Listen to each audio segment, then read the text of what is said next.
So first thing with your presentation is, number one, you want to have a headline. You want to make the headline specific. That's the first thing. Just jot that down. We'll get into that more in detail of like what would make something specific.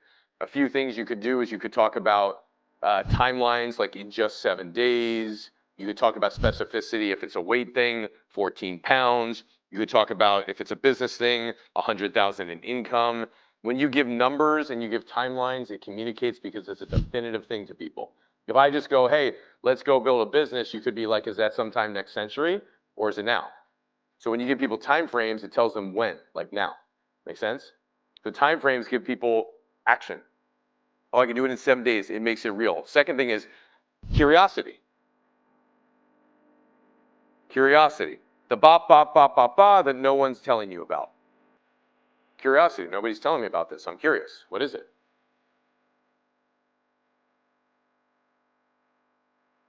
So when you have curiosity, when you have specificity, when you have outcomes also in the headlines, we were talking about this yesterday.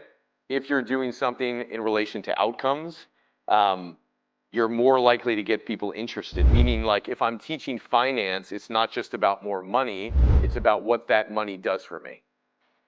So if I make more money, I'm going to take more vacations. If I make more money, I'm going to invest more in charity. If I make more money, I'm going to start new businesses. If I make more money, I'm going to start another art project. If I make more money, I'm going to help more people. If I make more money, I'm going to start up a couple more businesses. That's like 7 outcomes. So the advisor, the person in finance who's speaking only about one outcome, is very limited on who they're going to attract.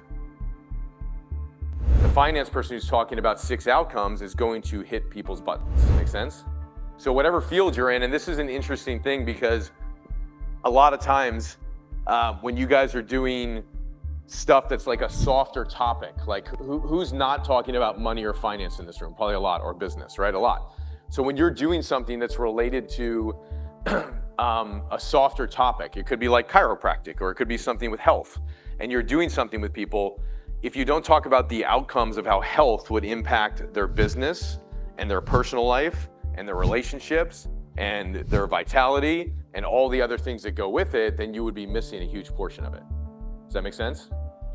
So when you're talking about things and you're communicating things in your headlines, or you're doing it in your talk, you want to talk about the outcomes that it would create for that person as it relates to their life, not a thing that's outside their life. If you just give a concept of a thing that doesn't apply to their life, it's not real to them. So you got to take the concept or the idea and you got to link it to their life so it becomes real. Does that make sense? Does that make sense? Amazing, okay? So that's the first thing you really want to do, is get clear on, okay, headlines, let's talk about outcomes. The second thing is, when you get into a talk, you want to talk about problems or challenges that somebody's facing. So you want to get in and really communicate what's the challenge. Like, what's the problem they might be facing with a specific topic. Now, when you're doing a talk, depending on the length of the talk that you're going into, the talk could be specific to a 60-minute stage talk you're going to do. Great, let's get into 3 different problems. It could be that you're going to do a podcast and you're being interviewed. Give the person the questions to ask you. Don't just show up to a podcast and let them ask questions. When you walk away with this framework today, like when you go get interviewed on a podcast, be like, I want you to ask me these questions. And the question would follow the framework. So it's like, okay, what are you here to talk about today? Headline. What's the big challenge that your audience faces? Challenge. What's the good solution that you're going to talk about today? Solution. So they're asking you questions in line with a proper talk so that at the end you can make an offer. And most importantly, so you can actually communicate something. Because if you're all over the place, it's just one mishmash of stuff. But if you do it on the proper gradient of, here's the headline, here's the problem, here's the challenge, here's a little story about how I solved the challenge, here's some content about it, go get it. That's the basic of a talk. So I just gave you the whole thing. We're done. Workshop over. Okay? So when you're doing it, make sure that you're going and giving somebody who's going to interview you the exact questions you want asked. So headline first, challenge is second. And how would you get really specific on the challenges? You would know exactly who you're talking to. So if you know exactly who you're talking to, then you can give challenges that are more specific. Then, as you come out of the challenge, you want to get somewhere into the actual solution for the customer. So if I'm in finance and I'm sitting there and talking about, hey, if you're sitting there and you're just tired of hearing the same old story that a 10% rate of return is good, and you're getting that and you're not getting ahead in your investments in your life and you still feel like you're in debt, maybe that's not the solution. If you're tired of hearing about retirement plans where you got to lock up your money and you can't touch it to 59 and a half, and then when you take it out, they're going to tax you even more. If you're tired of all these different investments where it's like, put your money in something that's earning 4 or 5% and inflation and the printing of money is over 6 to 7% a year. If you're facing that challenge, you feel like you're struggling, there's a reason.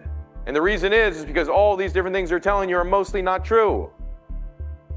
What if there was a solution? What if there was a way? What if there was an asset that could help you actually earn more than 10%? What if it could be 20%? What if it was your money? What if you controlled it?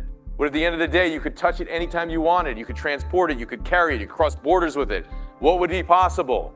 I'm going to talk to you about that solution today. And the person's like, what's the solution? All right, quick pause. So if you're liking this and you want help applying it to your business, just click the link down below and you can book a free strategy call with one of my consultants. And these exact systems I'm sharing with you today, we've helped thousands apply them to their business. Let's get back to it. So it's flipping from the problem going into the solution, and then all of a sudden somebody's like, wow, you hit the problem so much. You're like, oh, that's so real. Oh yeah, the retirement thing. Oh yeah, the 10%. I mean, it's not getting me ahead. And the audience is like, this is real because you hit the problem. Now imagine if you just went into the solution without the problem, they'd be like, what the hell are you talking about? Because it's not real. What's real to them is their problems. Make sense? Because that's what they're trying to solve. So you go from the problem and then you smoothly get into the solution like I just did. I was all in the problem, but what if you could have this? What if I told you this? What if you could have this? What if life were really like this? What if that wasn't true? So a good transition statement from the problem to the solution is, what if this? What if I told you? Which is nice too, because you're still not getting into this is the solution. What if this was the solution? What if this was possible? What if I told you this? Because like I'm about to tell you it, but like I'm taking your temperature first. Before I give it to you, what if this was the answer? And so it creates, it creates suspense, it creates interest, it's smooth from the problem into the solution. And then the moment they hear the solution, they go, that shit doesn't work. That's the thought. That doesn't work. No way. So what would come next? A story. A story.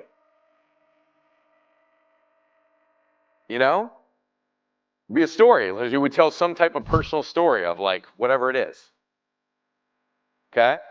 And the story would be something related to obviously the content of what you're talking about. And you could make up any story at any given time if you just know the sequence of it. And the story is interesting because on the story, guess what you do? You actually mirror what you just told them. So the concept of the problem is just the concept. 10% rates of return, retirement plans that your money's hung up in, feeling like you're not getting ahead, credit card payments are 28%. And the world's like, what? You're right. What the hell is going on? I go to the store and eggs are $19 million now. Avocados are 14 trillion. And the food world is burning down, right? But anybody go into the supermarket and you wonder, you're like, why is everything so much more expensive? Some of these restaurants that like 5 years ago were regular restaurants, they think they're Michelin stars, dude. I'm like, what you have no business charging $500 for a meal, man. Right? Because the food costs have gone up. Inflation, taxes, right? So if you're talking about finance, you would actually like drill that problem in and then you would share a story. But the cool thing about storytelling is, in the story, when you go into the story, you're talking about your pit moment or your problem. So if you just framed it problem, solution, right? And now you're going to go into a story, you want to talk about your problem and then your solution. And the purpose of a story, of a story, of a story, of a story, of a story, of a story is simply this: a story makes it real because a story is about a real person. And so it goes from teaching and content to reality because now you're talking about an actual person. And people make it real. Ideas don't. So all of a sudden you get in, it's like, oh wow, Amazing. So the story framework of it is like in a story, you hit the pit moment, and the pit is where you as an individual who are searching for a solution, you are down in the pit. And it's like the pit moment is like the dragon's there, it's breathing fire down your throat, you're about to be incinerated, you're at the bottom, man. You're at the bottom of this solution. And why is that important? Because somebody in the audience is in the bottom too. And it also makes you real. So you as the expert, you're speaking and you've been doing this for a decade or 5 years or 10 years or 20 years of experience, and you're talking in your language of this thing, and the person's like, wait, dude, you're in 12th grade, I'm in 0th grade. What the hell are you talking about? So the moment you get in to, let me finish this talk and then I'll get you, okay? So the moment you get in to, from 0, like I'm down in the pit at 0, grade 0, right? I'm not graduating grade 0. I'm not getting out. It's like the fire's burning. The audience wants that because they want to go, oh, wow, okay, interesting. You were there too. And then out of the pit, slowly, you search for the answers. You like grab a rope, a chain, because the rope would burn. So you grab the chain and then you're pulling out one rung at a time and you're searching for the answers, but you search and ooh, drop, and you search and ooh, drop, and you search and ooh, drop, and you search for multiple answers and you drop, search, drop, search, drop. So if you're telling a story and you have stage time and you got like 10 minutes to do it, you can go search, drop, search, drop, search, drop. And then the moment you do the final search and you get the breakthrough aha moment, that's the moment of realization where you found the solution. Make sense? So pit, write it down, pit, search, search, search, breakthrough. So you got pit, search, search, search, breakthrough. Okay?